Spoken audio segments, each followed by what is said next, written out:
안녕하세요. 하나님의 말씀을 배달합니다. 요교교회 허용범 전도사입니다. 오늘 성경 읽기 본문은 창세기 19장에서 20장까지 말씀인데요. 그 중에서 19장 12절에서 15절까지 말씀을 봉독하고 함께 묵상하도록 하겠습니다. 그 사람들이 롯에게 이르되 이 외에 내게 속한 자가 또 있느냐? 내 사위나 자녀나 성 중에 내게 속한 자들을 다 성 밖으로 이끌어내라. 그들에 대한 부르짖음이 여호와 앞에 크므로 여호와께서 이곳을 멸하시려고 우리를 보내셨나니 우리가 멸하리라. 롯이 나가서 그 딸들과 결혼할 사위들에게 말하여 이르기를 여호와께서 이 성을 멸하실 터이니 너희는 일어나 이곳에서 떠나라 하되 그의 사위들은 농담으로 여겼더라. 동틀 때에 천사가 롯을 재촉하여 이르되 일어나 여기 있는 내 아내와 두 딸을 이끌어내라. 이 성의 죄악 중에 함께 멸망할까 하노라. 오늘 본문에서는 소돔이 얼마나 죄악이 가득하였었는지를 보여주고 있습니다. 창세기에서는 소돔 사람은 악하여 여호와 앞에 큰 죄인이었더라 라고 기록하고 있습니다. 그래서 우리는 소돔을 보면서 우리가 짓는 죄들이 하나님께서 어떻게 여기실지를 한번 고민해 볼 그런 안목이 우리에게는 필요합니다. 오늘 본문에서의 롯을 보면 오로지 세상의 정욕을 따라 이곳을 자신의 거처로 선택했었고 그 결과로 그는 이방인의 포로가 되고 모든 재산을 잃었다가 아브라함의 도움으로 간신히 구원받는 상황에 처해지기도 했었습니다. 그런데 그는 그 후에라도 자신의 잘못을 깨닫고 죄악이 가득한 소돔을 떠나는 것이 마땅했습니다. 하지만 롯은 그 사건들 이후에도 소돔을 떠나지 못하고 여전히 머물러 있었습니다. 왜냐하면 세상의 정욕을 버릴 수 없었던 그의 연약함 때문입니다. 결국 그는 소돔과 함께 멸망할 운명에 처해지게 되었고 소돔 사람들에 의해서 생명의 위협까지 받게 되는 상황까지 오게 되었습니다. 이러한 롯의 모습은 우리의 삶 속에서도 동일하게 적용될 수 있습니다. 우리가 죄의 자리에 머물러 있으면 어떤 결과를 맞게 되는지 롯을 통하여 우리는 볼 수가 있습니다.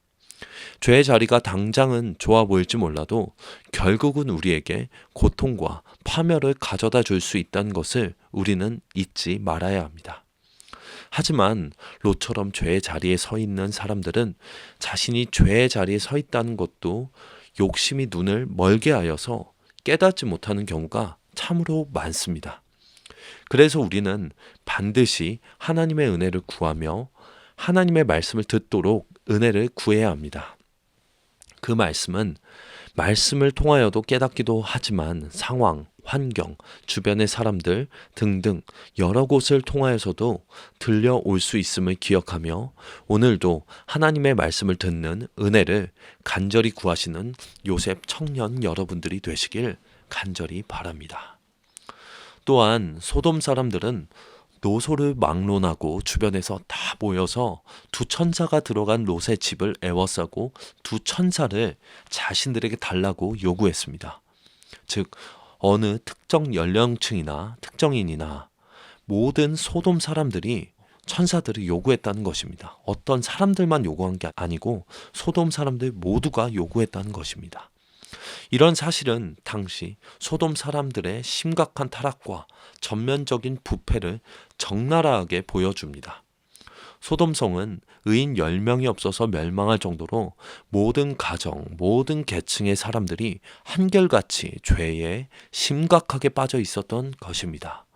또한 소돔성을 보면 죄가 얼마나 전염성이 강한지를 잘 보여주고 있습니다. 저는 전염성이 너무 강해서 작은 죄악이 결국 그 힘이 닿는 모든 곳의 사람들을 결국 죄의 종으로 만들어 버림을 여러 공동체를 통해서 저의 삶에서 볼 수 있었습니다.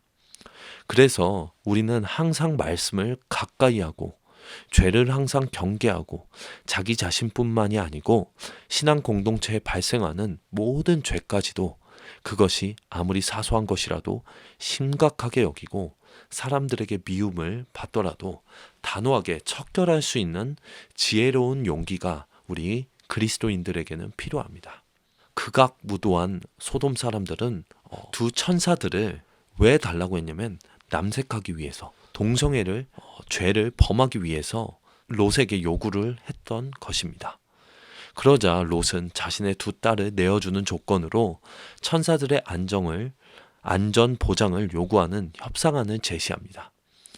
하지만 이런 모르는 나그네들을 위하여 자신의 딸들을 희생하는 롯의 태도는 건강하지 못한 태도였습니다.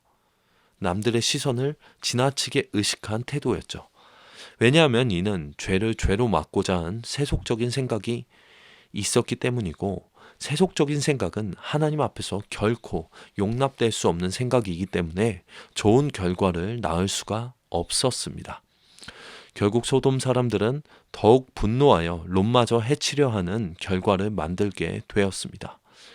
죄의 특성은 약강 강약이라는 법칙이 있다는 것입니다. 죄에 약하게 대응하면 죄는 더욱 강하게 우리를 사로잡고, 죄에 강하게 반응하면 죄는 우리를 사로잡을 수 없다는 것입니다. 그렇기 때문에 우리는 죄에 대하여 강하게 그리고 단호하게 대응하여야 합니다. 아브라함의 기도는 의인의 구원을 위한 간구였는데, 하나님께서는 아브라함의 기도대로만 응답을 하시지 않고 하나님은 롯뿐만이 아니고 그에게 속한 모든 사람을 구하고자 하셨습니다. 하나님은 자기 백성의 간구를 넓고 깊게 감찰하시는 은혜와 사랑과 자비의 하나님이심을 우리는 잊지 말아야 합니다. 두 천사는 롯에게, 가족들에게 이 사실을 알리고 모두 함께 이 성을 빠져나가라고 구원의 길을 알려줍니다. 하지만 롯은 딸들과 정혼한 사위들에게 심판의 메시지를 전하자 그들은 롯의 말을 농담으로 여기고 탈출하지 않습니다. 결국 하나님을 마음속으로 경배하지 않던 두 사위는 하나님의 심판에 매몰되어 멸망당하고 맙니다. 우리는 하나님의 말씀을 들을 수 있는 마음밭이 되어 있도록 늘 삶 속에서 경작하고, 자신의 마음을 경작하고 말씀을 들을 준비를 하여야 하는 은혜를 삶 속에서 늘 공급해 주심에 감사할 줄 알아야 합니다. 하나님께 그 상황을 주셨음에 감사할 줄 알아야 한다는 것이죠. 늘 이렇게 하나님께 감사할 줄 아시는 요셉 청년분들이 되시길 간절히 바라겠습니다. 말씀을 들으신다면 반드시 믿고 순종하셔야 합니다. 두 천사는 가족들과 함께 소돔 성 밖으로 탈출한 후에 돌아보거나 들에 머무르지 말고 산으로 도망하지 말라고 경고합니다. 하지만 롯의 아내는 그 말씀에 순종하지 않고 뒤를 돌아봄으로써 소금 기둥이 되고 말았습니다. 하나님의 말씀을 들었다면 소금 기둥이 되지 않았을 것입니다. 듣는 것보다 더 중요한 것은 순종하지 않는 것입니다. 결국 순종해서 승리하시는 요셉 청년분들이 되시길 간절히 바랍니다. 정리하겠습니다. 우리는 하나님의 말씀을 늘 들을 수 있는 마음밭을 준비하여야 합니다. 우리는 그렇게 말씀을 보고 들으면서 죄를 깨닫는 은혜를 삶 속에서 하나님께 구해야 합니다.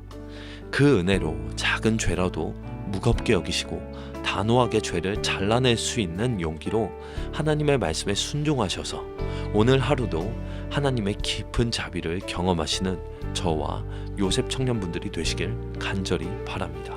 아멘. 적용하겠습니다. 힘들지만 꼭 순종해야 하는 삶의 부분이 있다면 순종해 봅시다. 아멘.